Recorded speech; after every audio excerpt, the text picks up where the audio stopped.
والسلام على أشرف الأنبياء والمرسلين وعلى آله وأصحابه أجمعين. أما بعد فأعوذ بالله من الشيطان الرجيم. بسم الله الرحمن الرحيم. رب اشرح لي صدري ويسر لي أمري واحلل عقدة من لساني يفقهوا قولي. صدق الله مولانا العظيم وبلغنا رسوله النبي الكريم ونحن على ذلك لمن الشاهدين والشاكرين والحمد لله رب العالمين. گرامی مرتبہ جناب مولانا عدد قصہ عزیز القدر حافظ اشفاق احمد صاحب اور دارالعلوم محمدیہ غوثیہ کے فاضل شاہین حضرات، اس شہر میں بسنے والے، اللہ کی بندگی سے پیار کرنے والے میرے باغیرت باہمیت دوست و احباب، السلام علیکم۔ وعلیکم السلام۔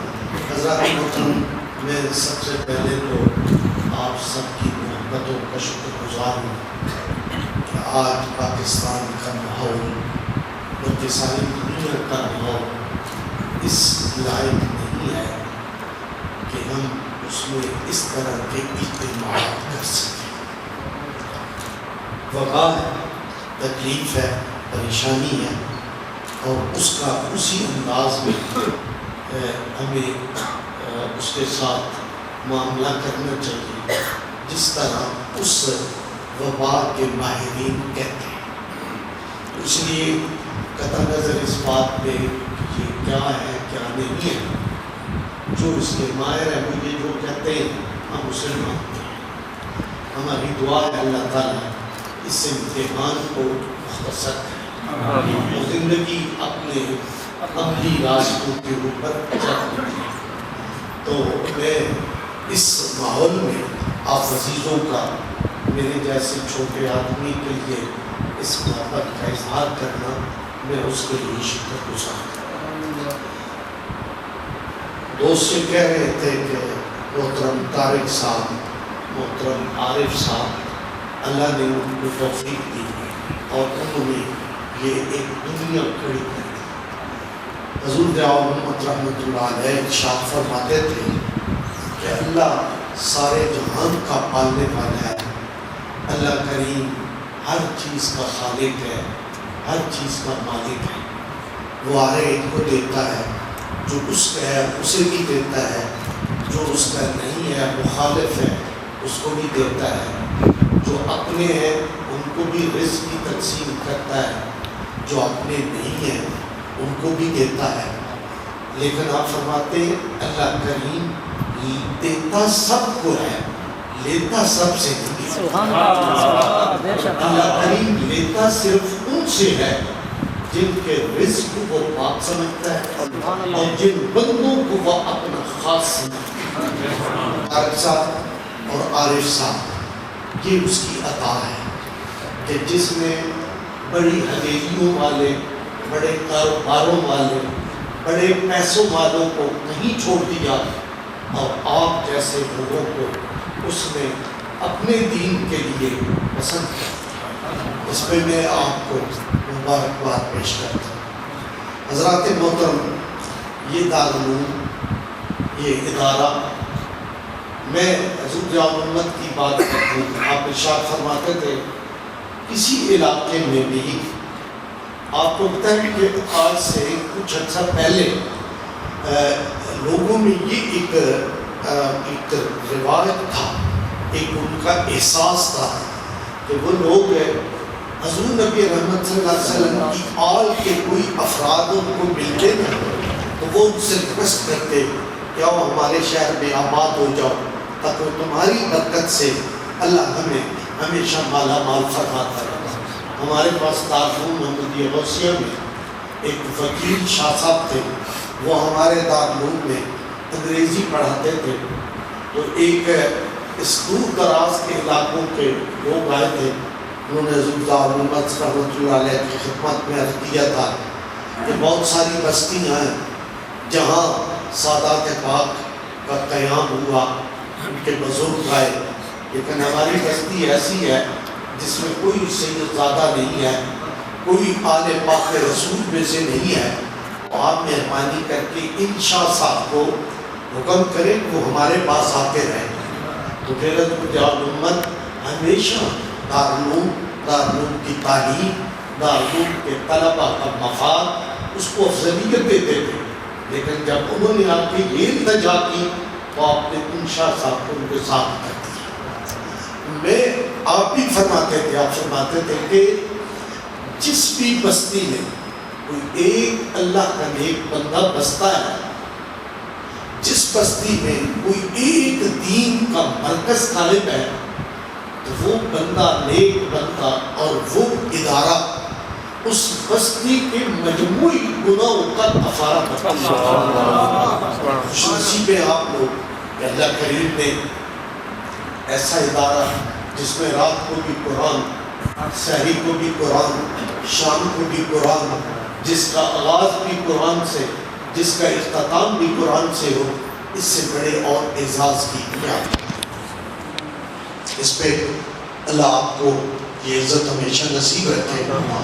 ایک جو ضروری بات میں اپنے دارالعلوم کے فضلاء سے گزارش کرنا چاہتا ہوں وہ یہ، آپ کو پتہ ہے کہ حضرت غازی اسلام حضرت محمد شاہ صاحب رحمۃ اللہ علیہ نے 1925 میں بحیرہ میں دارالعلوم محمدیہ غوثیہ کا آغاز کیا تھا.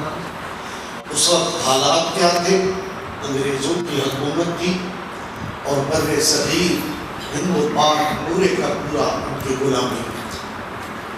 ہمارے لوگ مسلمان غریب تھے، مسلمان تعلیم سے محروم تھے، مسلمان کاروبار سے محروم تھے، معاشی بدحالی کا شکار تھے. اور خاص طور پہ میرا شہر جو ہے وہ تو ہندو شہر تھا جس میں 80% ہندو بستے تھے.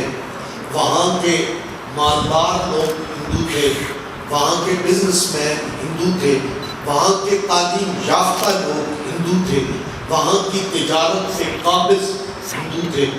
1925 میں اس غلامی کے دور میں مسلمانوں کے بچے تعلیم سے پچھڑے ہوئے تھے. میرے دادا حضرت غازی اسلام حضرت پیر محمد شاہ صاحب رحمۃ اللہ علیہ ہر مسلمان کے دروازے کے اوپر جا کر دستک دیتے اور اسے کہتے کہ اپنے بچوں کو سکول بھیجو، مدرسے بھیجو تاکہ وہ علم حاصل کر سکیں. وہ لوگ کہتے جناب یہ جو ہے نا سرکاری سکولوں کی فیس ٹکا آدھا ٹکا ہم وہ نہیں دے سکتے، اس لیے ہم سکول میں بچوں کو نہیں بھیجیں گے. تو آپ فرماتے ٹکے میں اکٹھے کرتا ہوں، بستہ میں دیتا ہوں، کتابیں میں دیتا ہوں، بچہ کون دے. یہ وہ آغاز تھا 1925 میں. اس مرد درویش نے کوئی کاروبار کا آغاز نہیں کیا، کسی فیکٹری کا آغاز نہیں کیا، کسی ایسے بڑے کاروبار کی بنیاد نہیں رکھی. کس کی رکھی؟ اللہ کے دین کے پیغام کو آگے بڑھانے کی، دین کے علم کی، جہالت کو ختم کرنے کی، غلامی میں امیدوں کے چراغ جلانے کی. حضرت غازی اسلام نے یہ بنیاد رکھی. اور پھر حضور ضیاء الامت رحمۃ اللہ علیہ آپ جب جامع ازہر مصر سے پڑھ کے واپس آئے تو آپ نے آ کر کیا کیا؟ آپ نے اس عہدے کو، اس کو اور اس کی آبیاری کی اور اس کو دارالعلوم محمدیہ غوثیہ کی بنیاد بنا کے اس کے اوپر کام کا آغاز کیا. اور آپ نے کیا کیا؟ آپ نے دین کی تعلیم کو بھی اور آپ نے دنیا کی تعلیم کو بھی اکٹھا جوڑ کے اپنے علماء کو تیار کیا. آپ نے خود سنا ہوگا، اگر آپ اس وقت آپ کی حیات میں موجود تھے تو آپ نے یہ بات اکثر سنی ہوگی کہ آپ فرماتے ہیں مجھے ایسے علماء کی ضرورت نہیں ہے کہ جن کی ایک آنکھ دیکھتی ہو اور دوسری نہ دیکھتی ہو. مجھے وہ چاہیے جن کی دونوں آنکھیں دیکھتی ہوں، جو دین کو بھی جانتے ہو، جو دنیا کو بھی جانتے ہیں. یہ پیغام آپ لے کے چلے. آپ کو اللہ تعالیٰ نے پذیرائی دی آپ کو قبولیت عامہ بخشی. آج آپ کے فضلاء، آپ کے شاگرد، آپ کے ادارے سے فارغ التحصیل علماء پورے پاکستان میں، بلکہ پورے پاکستان میں نہیں پوری دنیا میں کوئی ایسا اسلامی اجتماع نہیں ہوگا جس میں وہ دارالعلوم کی نمائندگی نہیں کر رہے. یہ وہ ایک دو بزرگوں کی حضور کیا فرماتے ہیں، آپ لوگوں نے یہ بات سنی ہوئی ہے، جب میں مصر جانے لگا تو میرے والد گرامی نے مجھے مصر بھیجتے ہوئے یہ کہا تھا کہ کرم شاہ جی آپ مصر جائیں، پڑھ کے واپس آئیں، میں آپ کو ایک گاڑی لے دوں گا، اس پہ لاؤڈ سپیکر لگا دوں گا، آپ اس میں بیٹھ کے نگر نگر، بستی بستی، اونچا اونچا، گلی گلی میرے نبی کی عزت کا ہوکا دیں. یہ پیغام دیا. اور پھر آپ فرماتے ہیں جب میں پڑھ کے واپس آیا تو میں نے سوچا ایک کرم شاہ کتنا جیے گا، ایک گاڑی کتنی دوڑے گی، ایک لاؤڈ سپیکر کی آواز کہاں تک جائے گی. میں کیوں نہ ایسا کام کروں، ایک نہیں ہزاروں کرم شاہ نکلے، ہزاروں گاڑیاں چلے، ہزاروں لاؤڈ سپیکر جو ہیں وہ اپنے نبی کی عزت کی آواز کو بلند کرنے والے بنے. تو آپ نے دارالعلوم محمدیہ غوثیہ کو ایک نئی فکر دی، ایک نئی جد دی، ایک نیا پیغام دیا، ایک نئی سوچ دی. اور اس سوچ میں جو چیز آپ اکثر ہمیں بتاتے تھے کہ یہ تعلیم جو ہے یہ خرید و فروخت کی کمانڈٹی نہیں ہے، یہ وہ جنس نہیں ہے جس کا بھاؤ لگایا جائے، یہ وہ جنس نہیں ہے جس کی قیمت کا تعین کیا جائے، جو بازار میں پڑی ہو اور اس کو پیسے والے جا کے خرید لے اور جن کے پاس پیسہ نہیں ہے وہ معلوم رہے. آپ فرماتے تھے اسی لیے دارالعلوم محمدیہ غوثیہ، اس سے متعلقہ جتنی برانچیں اور شاخیں ہیں ان میں پڑھنے والے بچوں سے تعلیم دینے کا پیسہ وصول نہیں کیا جاتا، ان سے کھانے کا پیسہ نہیں لیا جاتا، ان سے رہائش کا خرچہ نہیں لیا جاتا. آپ سب کو پتہ ہے، آپ جو لوگ وہاں سے تشریف لائے ہیں اس چیز کے آپ گواہ ہیں. آئیے ہم ایک اور آگے اسٹیپ اٹھانے والے ہیں، ایک اور نیا سفر شروع کرنے والے ہیں، ایک اور نئی زندگی اور نئی جد کی طرف بڑھنے والے ہیں. ہم اسی دارالعلوم کو جو 1925 میں ایک پرائمری سکول اور ایک چھوٹی تھوڑی کتابوں کا ایک بنیادی ادارہ تھا جس کو حضور ضیاء الامت نے نئی جد سے متعارف کرایا، اس کو دین و دنیا دونوں پہ جو ہے وہ علم عطا کیا.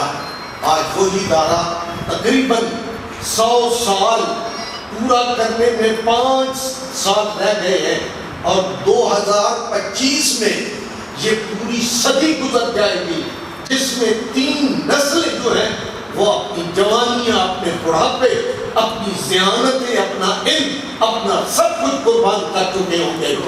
آج انشاءاللہ العزیز 2021 کا جو سال نمودار ہوگا وہ دارالعلوم محمدیہ غوثیہ کی یونیورسٹی بننے کا آغاز ہوگا.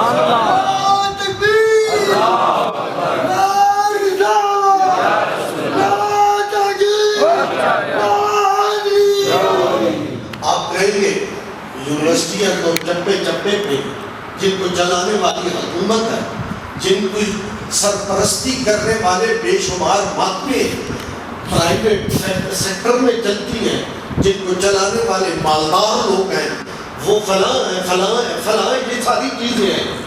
لیکن وہ ساری کی ساری یونیورسٹیاں وہ کہتے ہیں نا کہ وہ جہاں وہ پیسے ڈلتے ہیں ٹکسال ہے، جہاں پیسے ڈلتے ہیں، پیسے بنتے ہیں، پیسے رکھے جاتے ہیں، وہ ٹکسال ہے.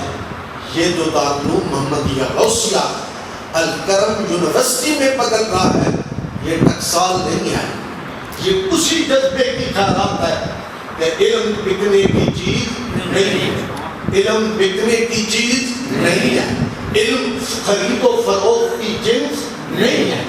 انشاءاللہ العزیز اگلا سال دارالعلوم محمدیہ غوثیہ الکرم یونیورسٹی بننے جا رہا ہے.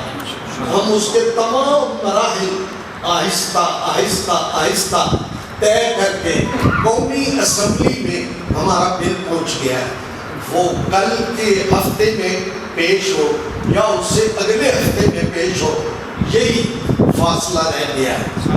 وہ پیش ہونے کے بعد وہ سینٹ میں جائے گا، وہاں سے یہ مراحل طے ہوتے ہوتے مجھے امید ہے کہ یہ 2020 کا سال لگ جائے گا، اور 2021 کا سال جب طلوع ہوگا تو ہم ایک نئی شان سے، نئی عزت سے، نئے وقار سے، نئے فکر سے، نئی جہت کی تلاش کرتے ہوئے دار محمدیہ غوثیہ کا یہ قافلہ جانبازوں کا، شاہینوں کا، یہ اپنا نیا سفر شروع کرے گا۔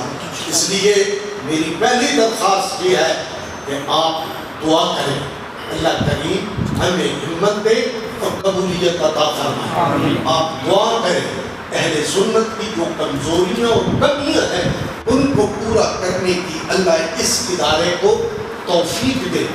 ہم لوگ جو شارٹ سائٹڈ ہیں، جو سطحی چیزوں کو دیکھ کے اپنے مستقبل کے فکر اور راستوں کو برباد کر دیتے ہیں، اللہ ہمیں اس شارٹ سائٹڈ ہونے سے بچائے اور ہمیں اس راستے پہ چلائے جو اللہ کے نبی کے دین کی رضا کا راستہ ہو، جس میں اللہ کے نبی کی عزت کا موقع ہو۔